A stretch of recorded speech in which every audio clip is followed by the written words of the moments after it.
আমরা এখন দেখছি ক্লিপ 10। আমরা এখান থেকে উদাহরণ 4টির প্রথমটি দেখি। নাম্বার 1, where, কোথায়?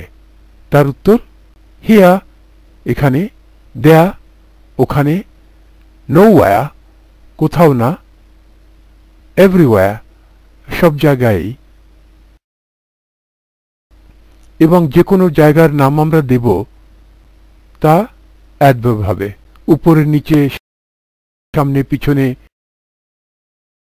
ডাইনে বাঁয়ে, নিচের দিকে উপরের দিকে, ঘরে, ঘরের বাইরে, যে কোনো অবস্থানে আমরা যে শব্দটি দেব সেটি যদি ক্রিয়ার গুণ প্রকাশ করে তাহলে তাকে আমরা বলবো অ্যাডভার্ব। কিংবা নাম বিশেষণ বা ক্রিয়া বিশেষণ কোনো বিশেষণের গুণ প্রকাশ করে তাহলে তাকে আমরা বলবো অ্যাডভার্ব।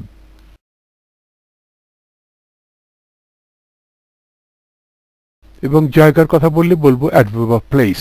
নাম্বার 1 হচ্ছে adverb of place. Number 2, when যখন বোঝাবে, কখন কিংবা কবে।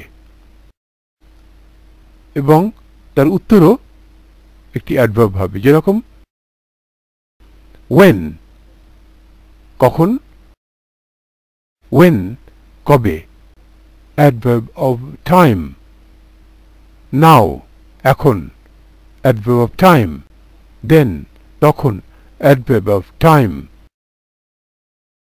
today, adverb of time, tomorrow, adverb of time।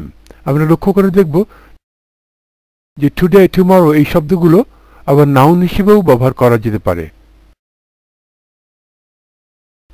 তো বিষয়টি দাঁড়াচ্ছে এই যে যে কোনো শব্দ সেটি বিশেষ্য হোক, বিশেষণ হোক, ক্রিয়া হোক, সেটি যদি গুণ প্রকাশ করে তাহলে সেটি বিশেষণ হয়ে যাবে। বিশেষণ অর্থাৎ নাম বিশেষণ হতে পারে অ্যাডজেক্টিভ, ক্রিয়া বিশেষণ হতে পারে অ্যাডভার্ব। তাহলে আমরা দু রকম অ্যাডভার্ব শিখে গিয়েছি এখানে। নাম্বার 1 হচ্ছে where, adverb of place.